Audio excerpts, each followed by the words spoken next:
hebat, salam guru bahagia.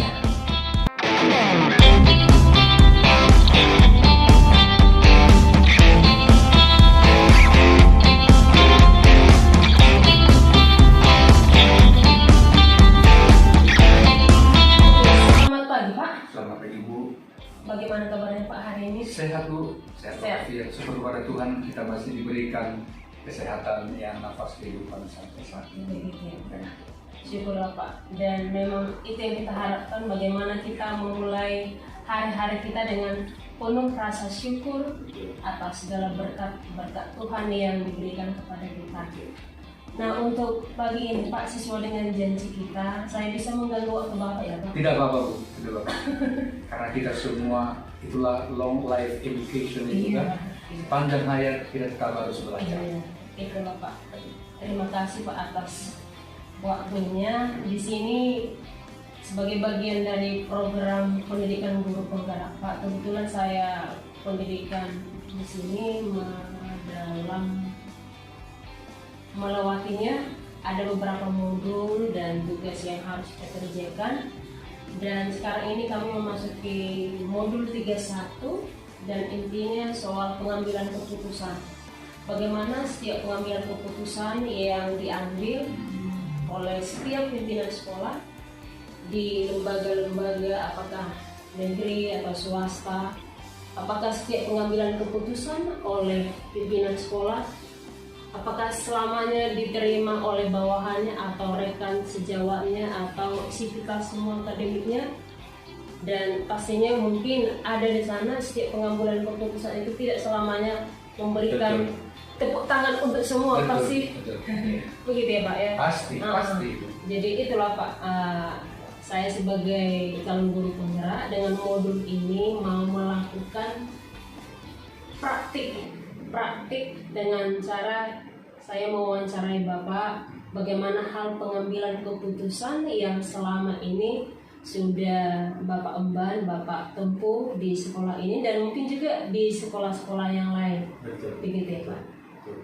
Bagaimana Pak, bisa kita mulai Pak? Atau Silakan. mungkin ada yang mau Bapak sampaikan tentang hal ini? Silakan Bu. Betul yang sudah Ibu hantar tadi bahwa pasti satu sekolah dengan unit yang lain pasti akan berbeda. Iya. Begitu juga mungkin dalam tanda petik gaya kepemimpinan seseorang pasti akan berbeda-beda. Nah, kalau karena topiknya adalah mengenai keputusan, yang namanya keputusan Bu, pasti ada yang harus diputuskan. Bagaimana keputusan itu berjalan? Lagi-lagi itu tadi, setiap orang berbeda, setiap situasi, lingkungan, unit pasti akan berbeda. Tetapi semoga keputusan yang diambil itu pasti baik adanya. Demikian. Oke Pak. Jadi sebentar Pak, sebelum kita wawancara, saya kasih gambaran dulu ya. Ya, silakan. Soal pengambilan keputusan, bahwasannya dalam hal pengambilan keputusan itu ada 4 paradigma, dilema etika yang mungkin nanti timbul dan kita alami ketika pengambilan keputusan itu kita ambil. Dan di sini beberapa paradigma yang dimaksud, ada 4 paradigma yang bisa nanti muncul. Yang pertama adalah ketika pengambilan keputusan itu menghasilkan di mana situasinya ada individu lawan kelompok. Kemudian paradigma yang kedua, rasa keadilan lawan rasa kasihan. Kemudian kebenaran lawan kesetiaan. Dan yang keempat, jangka pendek lawan jangka panjang. Jadi dalam hal pengambilan keputusan itu Pak, ada 4 paradigma yang secara umum sesungguhnya bisa ditempuh, dan itulah yang mungkin nantinya timbul ketika suatu pengambilan keputusan itu kita ambil. Yang pertama, individu lawan kelompok, kemudian rasa keadilan, rasa kasihan, kemudian kebenaran lawan kesetiaan, jangka pendek lawan jangka panjang. Saya ulang lagi ya Pak ya, bahwa ada 4 paradigma dilema etika yang mungkin nanti akan timbul ketika sebuah keputusan kita ambil. Ya. Paradigma itu adalah individu lawan kelompok, yang kedua rasa keadilan lawan rasa kasihan, kemudian rasa kebenaran lawan kesetiaan, dan jangka pendek lawan jangka panjang. Dan dalam hal ini Pak, sebenarnya ketika pengambilan keputusan itu kita buat, ada sesungguhnya nilai-nilai kebajikan universal yang bisa menjadi landasannya, dasarnya, diantaranya cinta dan kasih sayang, kebenaran, keadilan, kebebasan, persatuan, toleransi, tanggung jawab, dan penghargaan akan hidup. Dan sesungguhnya Pak, ketika pengambilan keputusan itu nantinya kita ambil, tentunya kita akan dihadapkan dalam 3 hal prinsip. Prinsipnya yang pertama, berbasis hasil akhir, berbasis peraturan, dan berbasis rasa peduli.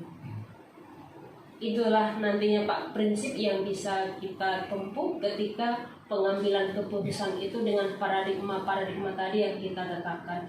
Berpikir berbasis hasil akhir, berpikir berbasis peraturan, dan berpikir berbasis rasa peduli. Itulah 3 prinsipnya nanti Pak dalam hal pengambilan keputusan. Dan selanjutnya, jika pengambilan keputusan dan pengujiannya mau kita ambil dan kita terapkan, maka di sini Pak ada 9 langkah. Ada 9 langkah yang bisa kita gunakan dalam pengambilan dan pengujian setiap keputusan kita. Yang pertama, mengenali nilai-nilai yang saling bertentangan. Yang kedua, menentukan siap ayah terlibat dalam situasi ini. Yang ketiga, kumpulan fakta-fakta yang relevan dengan situasi ini. Yang keempat, pengujian benar atau salah. Yang kelima, pengujian paradigma benar lawan benar. Kemudian 6, melakukan prinsip resolusi. 7, investigasi opsi trilema. Yang ke-8, buat keputusan. Dan yang ke-9, lihat lagi keputusan dan refleksi Pak. Bagaimana kira-kira Pak? Baik, karena begitu banyak poin yang harus kita diskusikan, tapi tidak apa-apa. Kita mulai saja satu persatu, kita akan secara runtuh nanti apa yang bisa kita diskusikan bersama. Kita mulai dari poin pertama yang tentang apa dulu ini. Oke, maaf Pak, bagaimana Bapak selama ini dalam mengidentifikasi kasus-kasus yang merupakan dilema etika atau di dalamnya ada bujukan moral? Iya, baik Bu Ani, karena ini sifatnya kita diskusi yang mulia, artinya kita akan sharing bersama mengenai. Nah, keputusan yang bisa kita ambil, tapi sebelumnya dulu harus ada identifikasi tentang apa saja dilema yang kita hadapi. Jadi kalau menurut saya begitu, mengidentifikasi sesuatu baik itu melalui pengalaman, penglihatan kita sendiri, dan juga dengan sumber-sumber informasi yang lain, kita akan mengidentifikasi ada satu hal, ada satu masalah. Nah, ketika suatu masalah ada, berarti kan harus diselesaikan. Nah, bagaimana kita menyelesaikannya? Pasti ada sesuatu keputusan. Bagaimana kita memutuskannya? Benar tadi itu. Jadi dalam mengambil suatu keputusan, tidak dengan serta-merta didasari oleh keinginan kita pribadi. Itu pertama. Ada kadangnya kita melihat sesuatu itu benar adanya, itu benar. Tetapi kebenaran itu belum tentu adil bagi semua orang.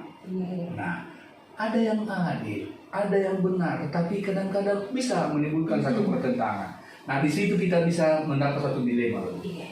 Nah, di situ kita mendapat dilema. Maka sebagai pimpinan ya, kita berpikir logika yang sederhana saja. Tidak semua keputusan yang diambil itu menyenangkan semua pihak. Pasti itu. Di mana-mana itu kita akan menemukan. Nah, tetapi kita bertanya, rupanya bagaimana keputusan yang terbaik? Kalau muncul pertanyaan itu baru kita, oh bagaimana? Ini juga benar. Ini benar. Tapi apakah adil bagi semua? Belum tentu. Maka Bu, kalau saya menjawabnya seperti ini, jangan kita mengambil suatu keputusan berdasarkan selera pribadi. Semua kita akomodir pendapat stakeholder, ya, khususnya dalam konteks sekolah ini, ya, ada rapat dewan guru, kita tampung semua pendapat, kita tampung semua saran yang baik, bahkan kritik yang sifatnya membangun pun harus kita siap. Demikian adanya. Nah, benar tadi apa yang diantar Ibu Ani tadi benar. Ketika mengerucut pada pengambilan suatu keputusan, maka kita mau mengatakan menjawab begini. Pasti kita tidak mengambil keputusan berdasarkan keinginan kelompok ini, tidak berdasarkan keinginan kelompok ini, tidak juga berdasarkan keinginan secara subjektif pribadi. Maka Bu, ketika itu sudah kita akomodir semua pendapat yang baik, saran yang baik, maka mengerucut pada pengambilan suatu keputusan yang kita rasa adil, benar, dan berguna, bermakna bagi semua pihak. Pertanyaan yang lebih rumit lagi, bagaimana kalau pada suatu masalah sulit mengambil suatu keputusan? Dalam demokrasi pun seperti itu loh Bu. Nah, dalam demokrasi seperti itu. Kalau orang berdemokrasi, apalagi Dewan di kita ya, 53, kalau tidak tercapai kata sepakat, maka yang ditempuh adalah polling. Pungutan suara, siapa yang banyak suaranya itulah yang menang. Itu kan dunia politik. Nah, bagaimana kalau kita menghadapi seperti itu? Satu tambahan. Jangan lupa kita dengan suara hati kita. Itu loh, suara hati sebagai umat yang beriman kita mengatakan jangan lupa kita dengan suara hati. Sebab suara hati itu lebih identik sebetulnya ya dengan suara Tuhan ya, walaupun tidak sama. Nah, seperti itu. Lagi-lagi Bu, tidak semua keputusan menyenangkan semua orang. Oke lah Pak, kita masuk bagian yang kedua. Silakan Pak. Ya. Nah, selama ini bagaimana Bapak dalam menjalankan pengambilan keputusan di sekolah kita ini, terutama untuk kasus-kasus di mana ada dua kepentingan yang sama-sama benar atau sama-sama mengandung nilai kebajikan. Kita ulang ya Pak. Bagaimana Bapak Alizaro selama ini dalam menjalankan pengambilan keputusan di sekolah kita ini, SMP Budi Murni 2, terutama untuk kasus-kasus di mana ada dua kepentingan yang sama-sama benar dan sama-sama mengandung nilai kebajikan. Baik. Jadi itu seperti sebetulnya sudah tercakup pada urutan yang pertama tadi ya. Artinya ini memang benar, ini ada benar, ada satu kebenaran. Di kelompok ini juga ada satu kebenaran. Lalu bagaimana kita mengambil keputusan dengan itu? Sebab kalau kita juga mau mengatakan ya karena ini yang lebih benar, ya maka ini tidak benar, sama-sama benar. Tetapi jangan salah, di atas kebenaran itu adalah kebijakan. Betul Bu? Di atas kebenaran pasti ada kebijakan. Kalau ditanya lagi soal peraturan, apakah peraturan itu yang sifatnya lisan atau memang peraturan yang memang sudah diatur secara tertulis? Bahkan yang lebih tinggi itu di negara kita Undang-Undang Dasar 45. Yes, benar. Tapi di atas segala itu Bu, ya itu kan undang-undang, itu peraturan. Tapi kalau saya mengatakan kebijakanlah yang lebih penting dari situ. Terima kasih Pak. Intinya tetap berpedoman pada nilai-nilai kebajikan, kebajikan. Dan yang paling utama nilai agama gitu. Nilai agama, rangkul, rangkul artinya ayo kita rangkul. Sedangkan ini pun sudah benar dia dua-dua, tapi ketika kita merangkul mengatakan ayo sama-sama yang benar, tapi ayo kita saling membuka hati untuk sama-sama mendekatkan diri dalam arti ya. Semoga apa yang kita lakukan itu benar adanya dan juga akan bermanfaat bagi kita semua. Kalau ada perbedaan pendapat, ada selisih, maka jangan kita fokus pada perbedaan itu, kita lebih fokus pada kesamaan bahwa tujuan kita adalah sama, walaupun jalan yang berbeda. Dengan kata lain kita fokus pada hal yang baik. Betul. Kita lanjut ya Pak. Terima kasih Pak untuk pertanyaan yang ketiga. Jika demikian Pak, apa langkah-langkah atau prosedur seperti apa yang biasa Bapak ambil selama ini? Contoh tadi dari pertanyaan yang kedua, ketika ada dua hal yang sama-sama benar, sama-sama baik, namun harus kita ambil sebuah keputusan. Betul. Dan yang pertama tadi ketika ada masalah-masalah yang timbul, kita harus mengambil sebuah keputusan yang bijak. Nah, dalam hal ini Pak, langkah-langkah atau prosedur seperti apa yang biasa Bapak lakukan untuk menyelesaikan? Baik, itu benar Pak.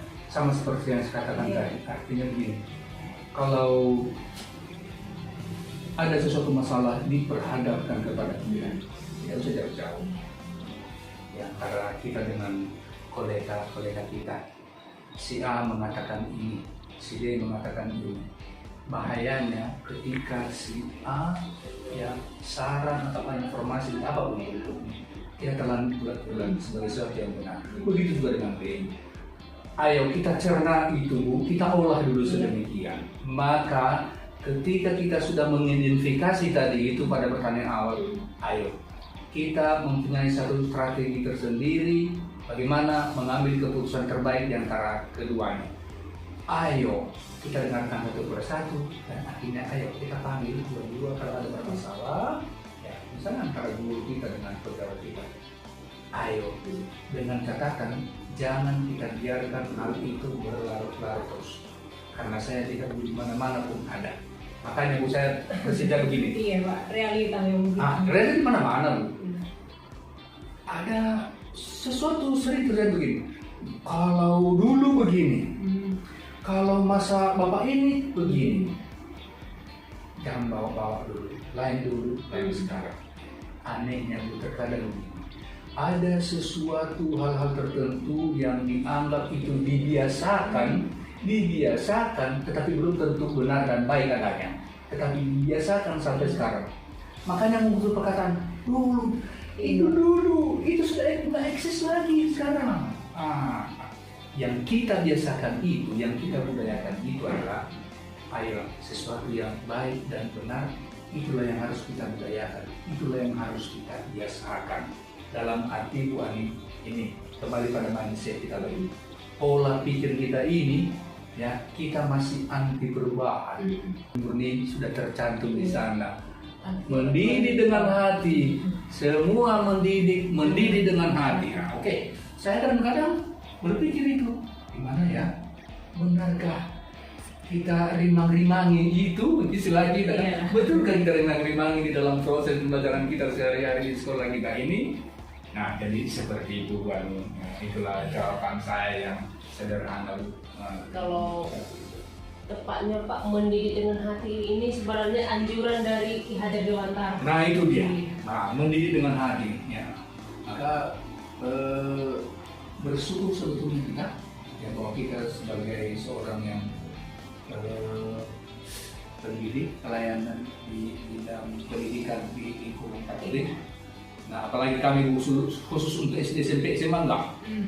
Itu sudah tahun yang lalu sudah mulai dengan apa namanya ini program organisasi penggerak juga ini dari Pangdilu dulu. Wah itu diucapkan santo nilai-nilai core values, nilai-nilai spiritualitas, nilai-nilai keteladanan, santo pelindung sekolah, lalu secara umum nasional. Makanya sekarang ini sudah pemerintah sudah menggandeng itu POP sebagai konsorsium Ismaya itu. Jadi artinya karena kita sebagai lembaga Katolik dengan nilai-nilai dari Santo Pelindung sekolah kita, betul Bu. Core value itu menjadi betul. Ya, Pak, ya. Menurut setiap Bapak mengatakan Bu, nilai Katolik ya. Iya. Itu Nilai Katolik ini umumnya, lalu di bawahnya itu apa ya? Yayasannya juga Don Bosco, Santo Yohanes Don Bosco. Kita di sini kebetulan dulu ini kita tidak punya pelindung. Iya. Ya, tidak punya pelindung. Altiora, Koiriti. Paling kita satu moto kita kan. Itu motonya dari Itu Oke, terima kasih Pak. Nah, yang keempat ya Pak. Iya. Hal-hal apa saja yang selama ini Bapak anggap efektif dalam pengambilan keputusan pada kasus-kasus dilema etika tadi? Kita ulangi Pak.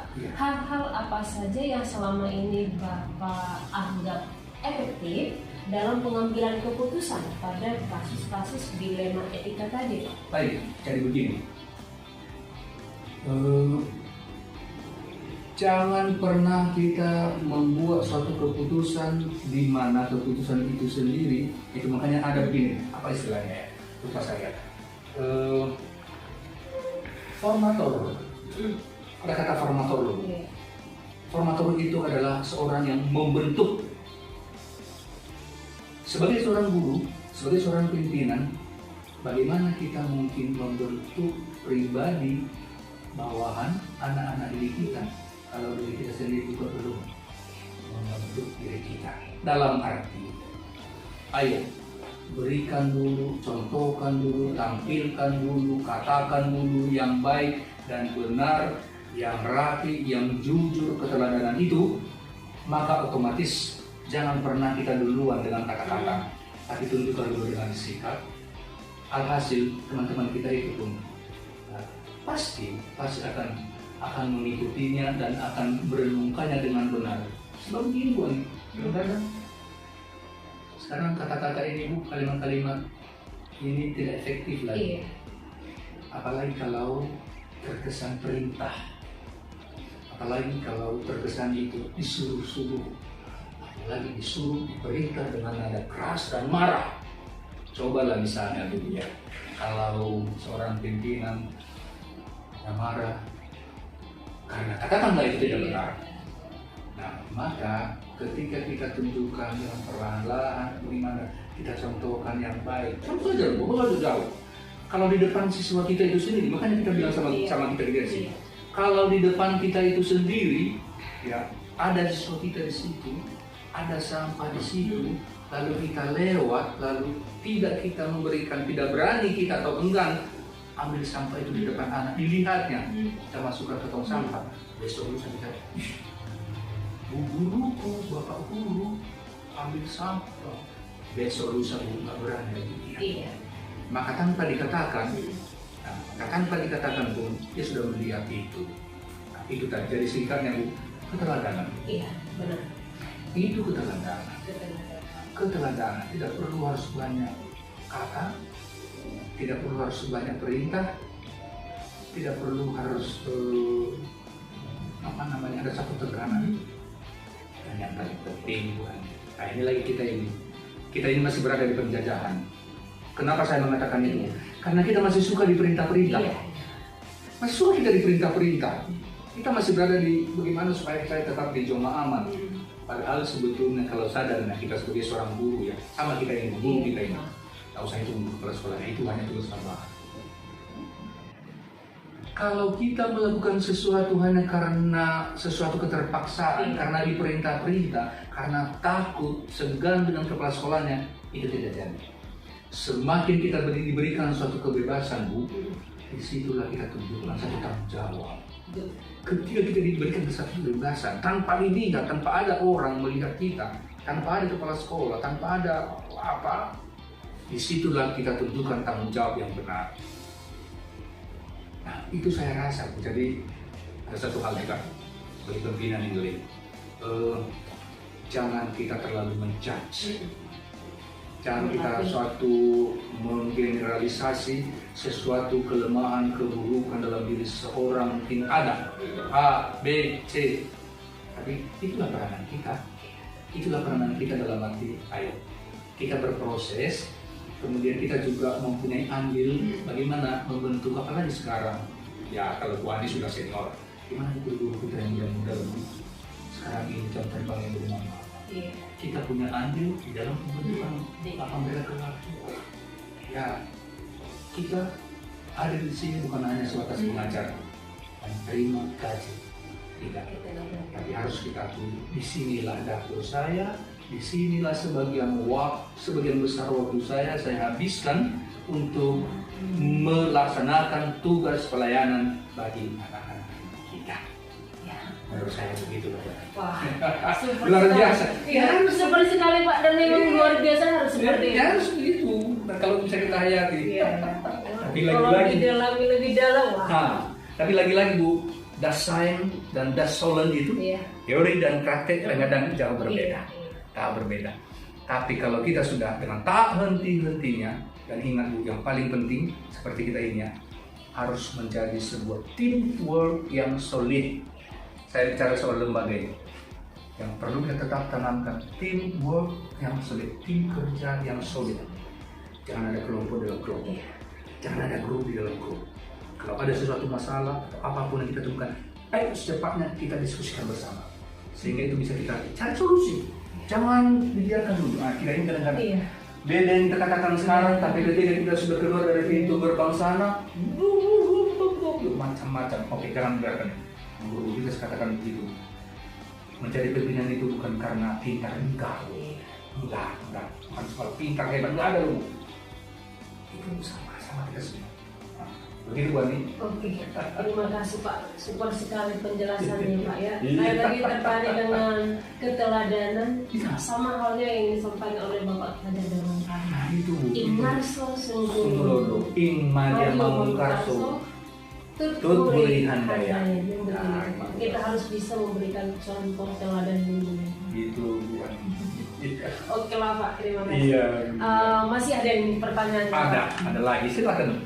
Hal-hal apa saja yang selama ini merupakan tantangan yang Bapak hadapi dalam pengambilan keputusan? Kan kita amati keputusan itu, kita jalankan bersama. Itu tadi, apabila di tengah jalan kita temukan sesuatu kendala atau mungkin ada sesuatu yang belum terakomodir, ayo kita evaluasi. Nah, itu kata evaluasi itu dulu. Nah, ketika kita evaluasi, itu pun evaluasinya hanya kita bawa dalam forum.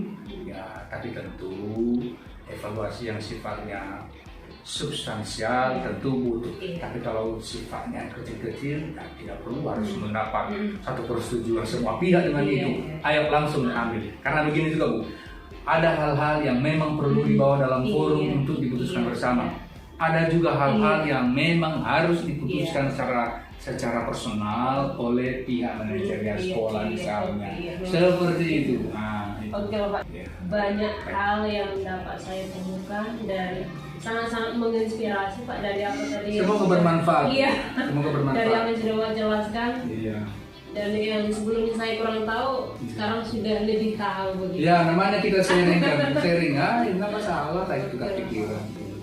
Jadi terima kasih banyak Pak. Baik, dari terima semua kasih. wawancara ini bagaimana praktik pengambilan keputusan di sekolah kita ini dan memang benar adanya sesuai dengan landasan nilai-nilai kebajikan universal dan juga nilai-nilai kekatolikan kita. Amin Bu, semoga Ibu lulus sebagai seorang guru penggerak sehingga pada akhirnya semua sekolah kita ini tergerak hatinya dan memberikan yang terbaik untuk umat. Dan satu lagi Pak, semoga teman-teman di sini yang SMP juga semakin banyak yang daftar Pak. Amin Bu, amin.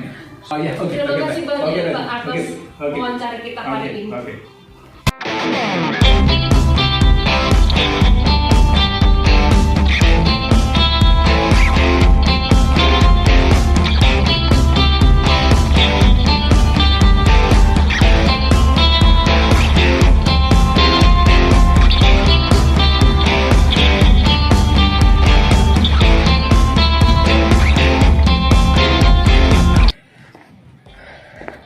Wah, selamat sore Pak. Selamat sore Bu. Seperti janji kita sebelumnya Pak, bisa mengganggu waktunya ya Pak? Nah, kesana ya. Iya.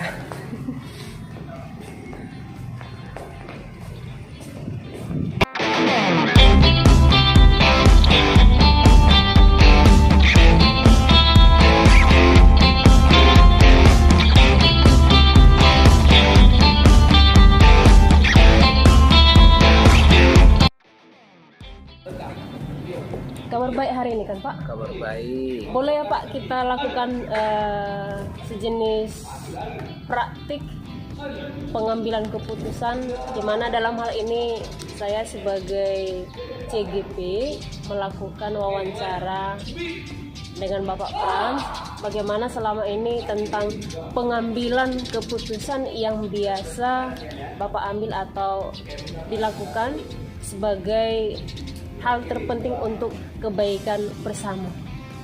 Gitu ya Pak. Nah, di sini ada beberapa pertanyaannya ya Pak ya. Dan pertanyaan itu yang pertama, selama ini bagaimana Bapak Frans dapat mengidentifikasi kasus-kasus yang merupakan dilema etika atau bujukan moral? mengidentifikasi kasus-kasus. Kasus dilema etika Iya. dan rujukan moral. Sebenarnya kalau saya lihat berdasarkan kepala pengalaman saya di sini, bisa dikatakan belum ada sesuatu yang sangat berarti atau sangat urgen Iya. terhadap bagaimana saya harus mengambil keputusan tentang dilema etika atau rujukan moral. Karena sejauh ini masih baik-baik aja. Oh, sejauh ini masih fine-fine aja begitu. fine-fine aja. Oke, berarti nggak ada masalah ya Pak. Berarti kita lanjut yang kedua ya Pak. Dan selama ini bagaimana Bapak Frans dalam menjalankan pengambilan keputusan di sekolah kita, khususnya sekolah SD Budi Murni 2, terutama untuk kasus-kasus di mana ada dua kepentingan yang sama-sama benar atau sama-sama mengandung nilai kebajikan. Oke. Saya selalu mengutamakan dan menempatkan kepentingan siswa. Oke. Jadi mau kepentingan apapun itu, mau dianggap benar oleh siapapun itu, tapi bagiku sebenarnya terutama mana yang terbaik untuk siswa. Iya. Itu selalu. Jadi ini benar, ini benar, ini baik, tapi mana yang terbaik untuk Iya. siswa. Oke, Jadi saya selalu student center memang sejauh ini ya. Berarti sesuai dengan filosofi Ki Hajar Dewantara. Ya mudah-mudahan. Berpihak kepada murid atau berhamba kepada murid. Ya. Oke lah Pak, kalau begitu kita lanjut ya Pak yang ketiga ya. Langkah-langkah atau prosedur seperti apa yang biasa Bapak Frans ambil dalam pengambilan keputusan yang bertanggung jawab ini? Oh. Pertama nih, Langkah. kalau misalnya saya identifikasi dulu Oke, masalahnya apa. Kemudian setelah melihat identifikasi masalah, kemudian saya rencanakan pengambilan cara untuk menyelesaikannya. Oke. Tetapi tetap tujuan akhirnya saya ingin melihat bahwa tetap siswa yang diutamakan. Maka step by step ini sebenarnya kesimpulan utama harus terakhir, siswa tidak pernah dirugikan, siswa harus dibahagiakan, sekalipun kadang-kadang ini tidak bersesuaian dengan aturan. Tetapi saya tetap mengambil untuk siswa, kenapa tidak? Karena sekolah ini ada karena siswa. Iya, iyalah. Karena sekolah ini pun dibangun untuk siswa, dari siswa, Betul. dan oleh siswa. Begitu ya Pak ya. Oke, untuk yang keempat ya Pak. Hal-hal apa saja yang selama ini Bapak Frans anggap efektif dalam pengambilan keputusan pada kasus-kasus dilema etika? Mungkin dilema etikanya memang belum ada nampak, tapi dalam artian untuk mencegah, mengantisipasi jika nantinya ada kasus-kasus dilema etika, biasanya hal-hal apa saja yang selama ini Bapak Frans anggap efektif dalam pengambilan keputusan? Oh, ya saya memang selalu konsisten ini. Iya, Konsistensi itu sangat efektif. Iya. Sebab ketika kita mengatakan A tetapi tingkah kita B, itu nggak efektif. Maka dalam bertingkah atau melakukan perencanaan awal, kami ambil sebuah kesepakatan dulu nih. Misalnya kalau kita dalam forum guru, Iya. kita buat kesepakatan. Nah, dari kesepakatan yang kita lakukan ini nanti, saya katakan kalau ini wajib kita laksanakan. Jadi konsistensi itu penting. Jadi menurut saya konsistensi itu penting di samping yang terutama ya. Kepala sekolah itu memang harus jadi teladan. Yep. Ya, jadi tidak pernah aku mengatakan A sebelum melakukan. Itu Pas, Pak. Memang keteladanan itu yang paling utama ya Pak. ya, itu sangat efektif. Itu yang paling efektif. Kita lanjut ya Pak. Hal-hal apa saja yang selama ini merupakan tantangan? Hal-hal apa saja yang selama ini merupakan tantangan dalam pengambilan keputusan pada kasus-kasus dilema etika atau yang mungkin akan muncul kasusnya menjadi dilema etika? Sebenarnya bagiku nggak ada. Tetapi kalau secara umum kulihat teman-teman kepala sekolah, tantangan mereka itu kalau sudah kepentingan di A berbeda dengan di B, apalagi kalau udah menyangkut dinas dengan yayasan. Tetapi kalau saya tidak, saya konsisten. Kalau aku katakan sekalipun itu harus mempertaruhkan jabatanku, tetapi aku tetap konsisten untuk siswaku. Iya, untuk siswa. Maka saya selalu itu, pokoknya guru pun aku berani mengatakan aku pun akan kutinggalkan jabatan kalau suatu saat aku tidak untuk siswa lagi. Itu dari siswa. Dan itu guru pun aku keras aku sebenarnya untuk guru. Saya selalu katakan, sekali aja guru memukul atau melakukan tindakan kekerasan kepada siswa, maka saat itu dia telah mengundurkan diri sebagai seorang guru. Ya, sangat jelas. Jadi tidak teleng-lengan. Ya, dari 5 poin ini Pak, kita bisa menyimpulkan bahwa Bapak Frans dalam hal pengambilan keputusan selalu berpacu berlandaskan pada apa yang menjadi kepentingan murid, begitu ya Pak ya, dengan tentunya sesuai nilai-nilai kebajikan universal. Ya. Oke, bisa lanjut lagi Pak? Silakan. Oke, nah setelah ini Pak, tadi dari yang kita bicarakan ini Bapak menyatakan sejauh ini belum ada kasus yang signifikan, artinya masih biasa saja, masih sangat ringan. Ya. Nah, seandainya Pak di waktu ke depan mungkin akan timbul satu dilema etika, Ya. atau mungkin bagaimana supaya tidak terjadi dilema etika di waktu ke depannya, kira-kira apa yang Bapak rencanakan? Nah, ini kalau terjadi kasus dilema etika di yayasan kita ini sangat jelas SOP-nya, Iya. sangat jelas peraturan kepegawaian. Nah, di dalam dunia pendidikan juga setelah saya melihat aturan-aturan yang berlaku sangat jelas juga. Bahkan yang terakhir ketika sosialisasi misalnya ini perundungan, Iya. jadi sangat jelas panduannya. Maka saya tidak ragu melakukan tindakan sesuai dengan aturan itu.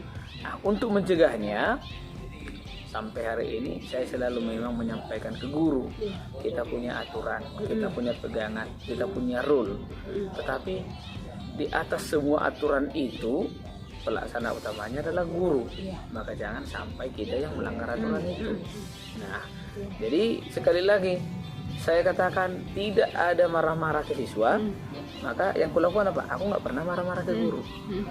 Jadi saya selalu tekankan itu. Sekali kulihat ada sampai keterlaluan, misalnya sampai main tangan lah, bullying lah, itu saya pasti marah besar. Karena sampai hari ini guru nggak pernah kumarahi berlebihan. Masih wajar-wajar Ya, saja. karena selalu katakan saya adalah contoh untuk guru dan guru harusnya juga contoh untuk siswa. Iya. Jadi kita itu teladan, Iya. masing-masing meneladani kita. Itu Oke, mantap Pak, sangat super sekali jawabannya. Menjadi teladan ya Pak ya. ya harus. Oke lah. Nah, setelah Bapak berada di sini kan pasti dalam hal pengambilan keputusan pasti ada saja itu yang tidak langsung menerima semuanya, pasti ada yang Pro kontra ya. pro kontra, walaupun pro kontranya masih bisa diminimalisir. Ya. Oke Pak, jadi selama ini dalam hal pengambilan keputusan tadi walaupun tidak menimbulkan dilema etika karena semuanya masih pada normal baik-baik semua karena sudah ada kesepakatan bersama begitu, apa refleksi yang bisa Bapak katakan tentang itu? Oh. Pasti kan kita ketika melakukan satu kebijakan Pak membuat refleksi, ya kan begitu kan Pak ya? Ya, memang betul. Tapi memang semua kebijakan yang ku ambil biasanya saya uji dulu. Ya kan? Setelah ku uji, ternyata bisa dikatakan hampir semua menerima. Dan selalu ya, saya harus ingatkan bahwa saya berani menguji sebuah kebijakan yang menurut saya dan menurut secara penilaian universal itu untuk kepentingan siswa. Maka saya lihat dulu rambu-rambunya, apakah ini tidak bertentangan dengan kebutuhan siswa, apakah yang tidak ini. Nah, setelah itu semua ternyata kita jalan nih. Maka refleksi yang kupikirkan begini aja, saya melihat kalau masih nyaman pelaksananya dan objek yang menerima kebijakan itu, saya rasa itu masih layak untuk dipertahankan. Kalau tidak, saya memang siap untuk selalu dievaluasi. Dalam arti guru per guru itu saya undang ke kantorku, apalagi ku ambil perwakilan itu segmentasi yang masih muda, menengah, sama yang senior. Masing-masing berikan masukan, kritik kebijakan yang mana yang kurang pas. Karena percayalah, saya tidak puas hanya sekedar kepala sekolah SD. Suatu saat entah jadi anggota DPRD, kan gitu kan? Iyalah Pak. Nah, karena sesuatu yang gede itu kan dimulai dari yang kecil. Nah, maka ini sebenarnya masih ujian ini di SD ini. Karena perkara kecil kalau bisa kita selesaikan pasti bisa menyelesaikan perkara yang lebih besar. Mudah-mudahan ini di SD Budi Murni 2 ini bisa dikatakan ya, kalau dilihat nih hari per hari, yang nggak piket aja pun piket di situ. Itu sebenarnya salah satu kebijakan yang tadinya pasti mengakibatkan dilema itu. Kenapa? Di satu sisi mereka sebenarnya belum terlambat. Karena harusnya 7.15 itu pun belum terlambat. Tetapi saya katakan, ayo kita 6:30 kok di situ. Kan di satu sisi itu bisa menjadi pertentangan. Tapi ketika kita beri penyadaran, kita berikan teladan, aku aja berani di situ jam 6.15. Misalnya contoh kecil itu. Nah, dan hal-hal lain juga. Bahkan kebersihan aja pun kadang saya ikut nyapu nih. Nggak masalah. Iya, memang seperti itu Pak, sesuai dengan filosofi Ki Hajar Dewantara. Ya, betul. Inar susun tulodo tuturian yang Ima dia mengkarso. Iya kan? Iya. Oke lah. Dengan pembicaraan kita ini Pak, kira-kira ada masukan Pak? Atau mungkin ada lagi yang mau disampaikan? Kalau ini kaitannya dengan guru penggerak, sebenarnya nggak CGP kan, guru penggeraknya udah Ibu. Saya hanya ingin menyampaikan begini, berkaryalah Ibu dengan sangat luar biasa. Sebab percayalah, walaupun sedikit tinta itu kalau kita jatuhkan ke air putih, air itu akan bisa berubah warna. Itu artinya warnailah tempat Ibu berkarya dengan sesuatu yang luar biasa, karena itulah harapan pemerintah untuk kita. Dan ya saya juga sedang dalam proses, artinya saya segera akan menuju ke sana, meskipun harapanku tidak hanya sekedar teori ini guru penggerak ini. Karena apa? Saya melihat orang ini luar biasa. Jadilah orang yang mewarnai warna yang bagus. Berarti oke lah Pak. Dengan demikian wawancara kita soal praktik pengambilan keputusan yang bertanggung jawab sesuai dengan nilai-nilai kebajikan universal kita sudah selesai ya Pak. Terima kasih atas waktu Bapak, dan semoga rencana-rencana Bapak di sekolah ini semakin maju ke depannya, terutama untuk guru-guru kita yang masih muda. Semakin banyak nanti mendaftar jadi JKP. Keren ya. Itu harapan kita, karena terima kasih. Jadi itu juga influencernya adalah orang Ibu ya kan.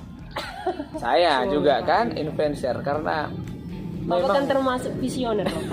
Kita harus mempengaruhi orang untuk yang lebih baik. Baguslah. Oke Senang Pak. saya, senang.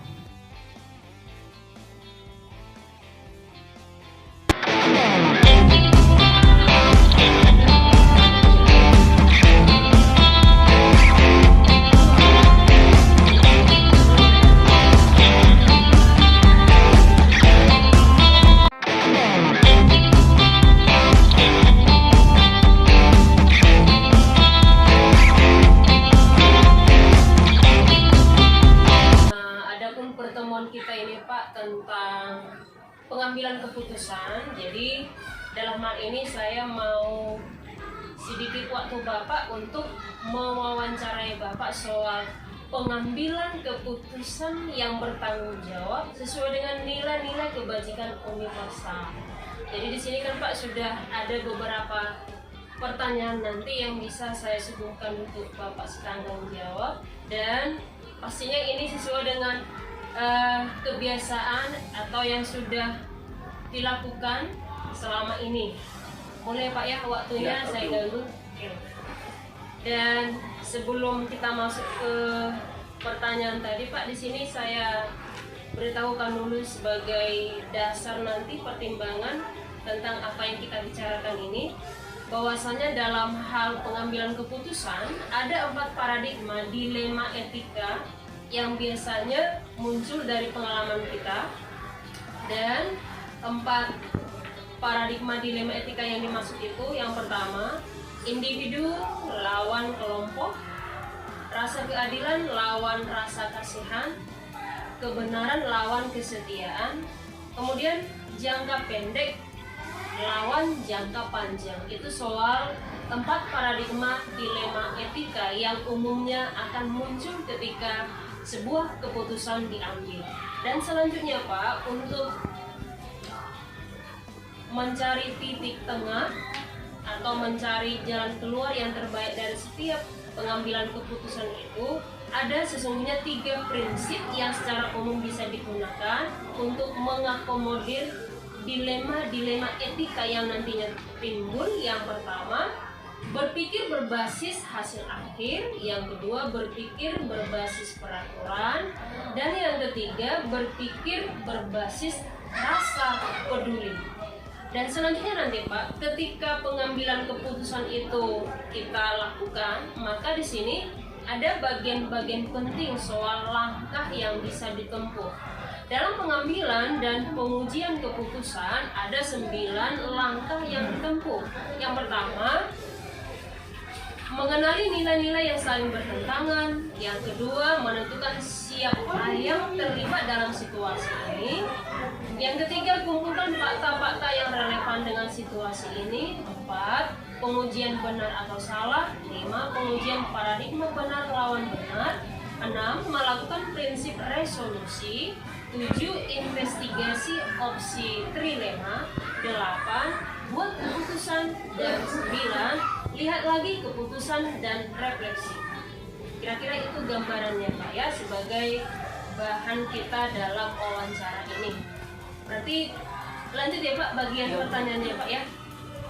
Nah, pertanyaan yang pertama ya Pak, selama ini bagaimana Bapak Sitanggang dapat mengidentifikasi kasus-kasus yang merupakan dilema etika atau bujukan moral? Kita ulang ya Pak, selama ini bagaimana Bapak Sitanggang dapat mengidentifikasi kasus-kasus yang merupakan dilema etika atau bujukan moral? Nah, oke, selamat siang Bu. Kalau di sekolah kita biasanya ya masalah-masalah yang timbul itu umumnya kan boleh saja masalah guru dengan guru, tapi biasanya individu, bukan antar kelompok. Guru dengan murid, artinya bukan juga kelompok. Misalnya kelas ini melawan ibu ini, bukan. Atau antar siswa, dalam hal ini bukan juga antar kelompok. Misalnya kelas ini melawan ini, bukan seperti itu yang terjadi di sekolah kita. Akan begitu ya. Baru kalau selama ini seperti yang di sini, bagaimana dari mana Bapak tahu mengelompokkan masalah-masalah? Kan di sini kan kita selalu adakan pendekatan-pendekatan gitu. Misalnya kalau yang bermasalah itu antar guru dengan guru, kita selalu adakan pendekatan dengan duduk bersama, kan begitu kan bukan? Artinya kita tidak selalu membuat pembenaran antar guru yang satu dengan guru yang lain. Seperti yang atau guru yang satu dengan murid yang lain, atau antar murid. Karena selama ini saya bilang bahwasanya di sekolah kita tidak pernah terjadi antar kelompok dengan individu, tidak, atau antar kelompok guru dengan seseorang guru, tidak, atau antar guru dengan kelompok kelas, itu tidak pernah terjadi. Umumnya yang terjadi itu antar individu, begitu, antar individu, bukan antar kelompok. Hanya terjadi mungkin kesalahpahaman. Begitu kurasa kalau dari hal pemetaan seperti yang ditanyakan ini kan. Ini ya Pak ya. Artinya ada pendekatan begitu, pendekatan moral begitu ya, Pak ya. Untuk identifikasinya, identifikasi masalah itu apa yang terjadi antar. Kita adakan pendekatan aja untuk mencari. Baik Pak, terima kasih. Kita lanjut ya Pak ya, pertanyaan yang kedua ya Pak ya. Selama ini bagaimana Bapak Sitanggang menjalankan pengambilan keputusan di sekolah kita, SMA Budi Murni 2 Medan, terutama untuk kasus-kasus di mana ada dua kepentingan yang sama-sama benar atau sama-sama mengandung nilai kebajikan? Kita ulangi ya. Bagaimana ya selama ini bagaimana Bapak Sitanggang menjalankan pengambilan keputusan di sekolah kita di SMA Budi Murni 2 Medan, terutama untuk kasus-kasus di mana ada dua kepentingan yang sama-sama benar atau sama-sama mengandung nilai kebajikan. Oke Bu ya, seperti yang saya bilang tadi kan, kalau ada yang bermasalah, siswa antar siswa, siswa dengan guru, atau guru dengan guru, kita selalu mengadakan pendekatan, yaitu pendekatan secara kekeluargaan. kalaupun misalnya si guru A dengan si guru B yang mengalami masalah sama-sama benar, nah ini mengatakan begini, ini mengatakan begini, dan juga sama-sama yang tidak benar pun itu dilakukan, kita selalu tidak ada membenarkan si A benar, si B yang salah, tidak. Tetapi kita selalu mengambil solusi, yaitu maafkan. Udah, masalah itu selalu ada, selalu timbul. Nah, tetapi kalaupun teman kita yang bermasalah itu sama-sama benar atau sama-sama salah, selalu kita sebutkan, udah selesaikan masalah dengan cara kekeluargaan. Saling memaafkan. Itulah namanya, kalau kita kan ada cinta kasih. Kalau udah cinta kasih berarti saling memaafkan. Ya kalau guru juga siswa dengan siswa juga seperti itu, saling memaafkan. Karena apa? Siswa ini bermasalah sekarang, jam berikutnya udah sama dia di kantin duduk-duduk atau cerita-cerita duduk-duduk, kita tengok padahal kita emosi kan. Dari ini udah berantem, udah ribut, tapi sekarang udah bisa sama-sama senyum. Jadi kalau dalam hal ini kita salah, bisa jadi berabil, lebih luas dia. Maka kalau udah saling memaafkan, oke, udah selesai masalah itu. Iya. Oke, kita lanjut ya Pak. Yang ketiga, langkah-langkah atau prosedur seperti apa yang biasa Bapak sedang lakukan selama ini? Nah, kan seperti saya bilang, kalau ada siswa yang bermasalah antara siswa dengan guru atau guru dengan guru, yang selama ini kita lakukan kan adanya pendekatan tadi saya bilang secara kekeluargaan. Nah, kekeluargaan. Yang selama ini yang kita hadapi, kalau sudah kita lakukan secara kekeluargaan, saling memaafkan, udah selesai masalah, nggak ada lagi berkesinambungan kayak gitu. Tapi kalau misalnya masalah itu antar siswa, kalau tidak bisa lagi kita selesaikan, ya berarti kan harus panggil orang tua kan gitu. Kalau sudah panggil orang tua, bagaimana solusinya? Tetap juga saling memaafkan, udah selesai. Nah, saling memaafkan. Kalau sudah ada saling memaafkan, orang tuanya juga sudah bisa memaafkan yang lain, orang tua si yang ini juga sudah bisa memaafkan yang ini, udah selesai. Nah, jadi tidak ada lagi saling bertegang apa yang benar, apa yang salah, apa yang enggak, kayak gitu. Nah, kalau kayak gitu kan namanya itu tidak berkeluarga. Yang namanya berkeluarga, salah boleh dimaafkan, yang benar. Yang benar juga tidak selalu harus merasa benar, kan gitu. Tidak semua yang sempurna kan. Saya juga mungkin sama guru tidak sempurna yang dilakukan. Tapi kalau misalnya saling memaafkan, itu yang paling utama. Kalau menurut saya, itu yang paling utama. Hasil wawancara ini dari 3 hal yang saya tanyakan kepada Bapak, dan jawabannya, wawancaranya begitu menginspirasi karena didasari atas dasar kekeluargaan dan cinta kasih. Itulah yang paling utama di dalam hidup. Ajas kekeluargaan dan cinta kasih.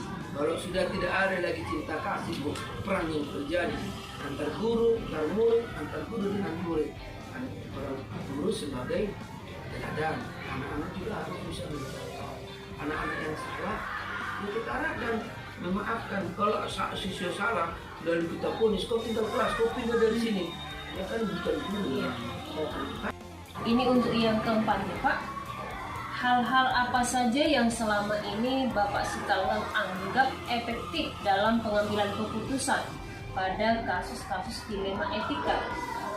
Hal-hal apa saja yang selama ini Bapak Sikalgang anggap efektif dalam pengambilan keputusan pada kasus-kasus dilema etika? Sama aja Bu, yang paling efektif itu adalah menanamkan kepada mereka rasa kekeluargaan. Tidak ada lebih dari situ. Rasa kekeluargaan. Dengan ada rasa kekeluargaan berarti tumbuhlah kasih. Kalau sudah ada kasih, cinta kasih, udah selesai semua, pasti sudah bisa memaafkan dan dimaafkan. Kan gitu kan bukan? Kalau sudah memaafkan dan dimaafkan, sudah terwujud, mana ada lagi perselisihan, perang-perangan, tumbuh-tumbuhan jadi geng, nggak ada lagi gitu. Makanya kita selalu kan adakan penanaman karakter kepada siswa. Makanya kita kan setiap hari Senin itu ada perwalian wali kelas, ada grup siswa, ada grup orang tua. Seperti masa-masa prapaskah kita Katolik sekarang kan berbagi kasih, menolong orang-orang yang tidak mampu. Dengan ini kita tanamkan pasti kan ada kasih di sana. Jadi kalau sudah mau membantu sesama, ya sudah ada rasa kekeluargaan. Kalau sudah ada rasa kekeluargaan, apapun masalah yang dihadapi pasti terselesaikan. Nah, pertanyaan yang terakhir Pak, hal-hal apa saja yang selama ini merupakan tantangan dalam pengambilan keputusan pada kasus-kasus dilema etika? Yang menjadi tantangannya kira-kira apa saja? Kalau selama ini di sekolah kita kan Bu, kayaknya untuk mengambil suatu keputusan itu tidak terlalu ada yang berat-berat.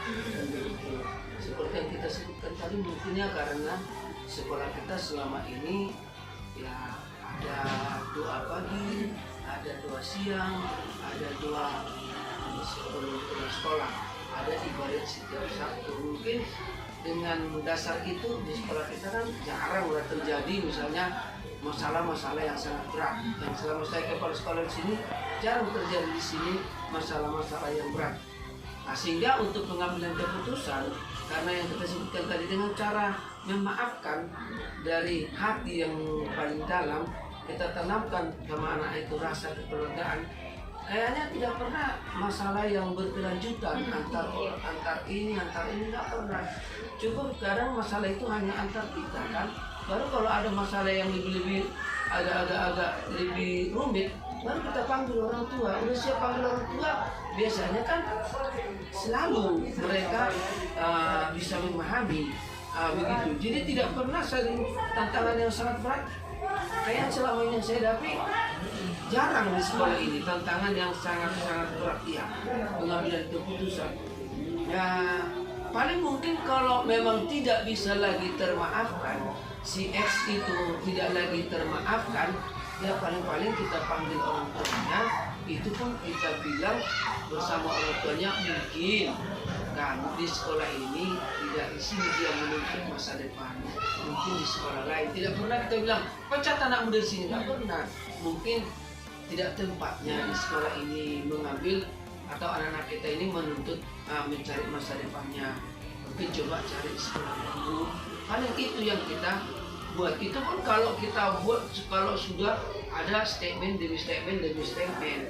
Tapi yang selama ini jarang kita hadapi seperti itu, jarang. Tapi seandainya ada demikian terjadi, pasti ya kita bilang silakanlah mungkin mengambil tempat sekolah lain untuk anak kita ini untuk dididik di sana. Mungkin sekolah ini tidak bernasib mendidik anak kita.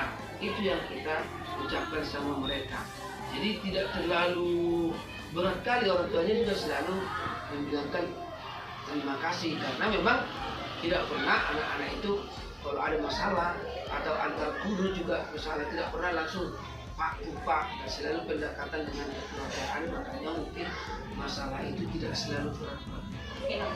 Berarti sejauh ini masalah-masalah yang timbul masih bisa terselesaikan secara internal begitu. Iya, seandainya pun misalnya kalau antar guru terjadi masalah atau apa, yang paling kalau memang tidak bisa lagi mereka saling memaafkan, seandainya tidak bisa lagi, ya paling kita sampaikan ke yayasan, karena yayasan yang membuat satu keputusan di sekolah kita. Saya sebagai kepala sekolah bukan pengambil keputusan untuk guru ini pindah dan tidak. Kita sampaikan ke yayasan begini ceritanya, inilah misalnya tindakan untuk yang sudah kami lakukan pendekatan, sudah kami lakukan misalnya solusi apa yang dilakukan agar mereka bisa damai atau apa-apa. Ya kalau tidak bisa lagi, ya kita sampaikan ke yayasan. Biarlah yayasan mengambil keputusan untuk dirinya apakah masih layak diperpanjang atau tidak dengan hal-hal yang sudah kita sampaikan. Tapi kalau masih bisa kita redam, sudah masih bisa kita kasih hati kita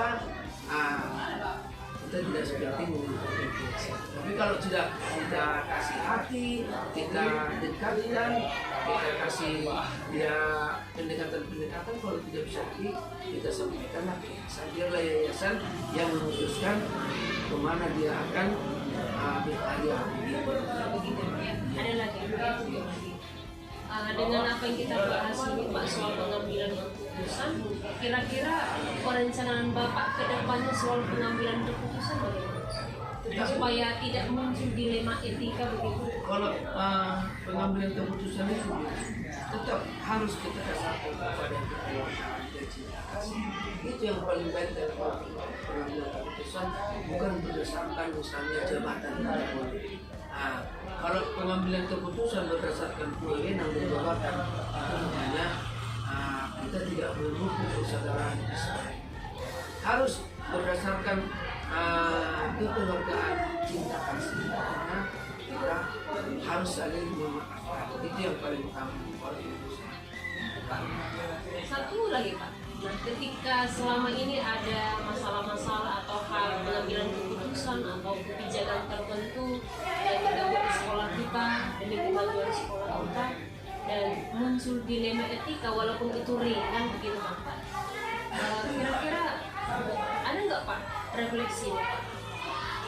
Bapak sebagai pimpinan kepala sekolah ketika ada kebijakan yang kita buat yang Bapak buat dan sudah disampaikan kepada Dewan Guru namun tidak semua melaksanakannya padahal itu baiknya dilakukan, itu kan menimbulkan dilema etika kan Pak. Nah dari situ pasti kan sebagai pimpinan, sebagai kepala sekolah kan pasti di sana kan ada refleksinya kan Pak. Akan begitu. Kita kan ada program evaluasi, rapat evaluasi. Rapat evaluasi ini kan membahas bagaimana perkembangan anak didik kita. Baru rapat evaluasi ini kan juga berperan misalnya bagaimana dengan guru-guru. Kalau misalnya dengan guru-guru kan harus saya panggil di kantor saya secara khusus. Tidak boleh misalnya di depan publik saya bilang bahwa guru ini begini karakternya ini kan. Ya.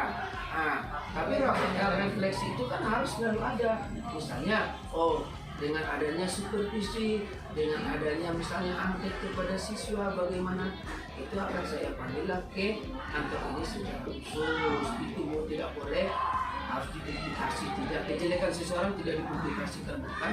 Biarlah kepala sekolah yang bisa memahaminya untuk menjadikan dia lebih baik atau lebih merasa memiliki sekolah ini. Dalam hal ini setiap pengambilan keputusan yang sudah dilaksanakan pastinya Bapak senantiasa melakukan evaluasi atau refleksi supaya kedepannya semakin lebih baik. Iya. Oke Pak, untuk hari ini terima kasih atas waktunya, sudah panjang lebar saya bertanya sama Bapak dan Bapak juga sudah memberikan jawaban yang jauh lebih dari yang saya harapkan.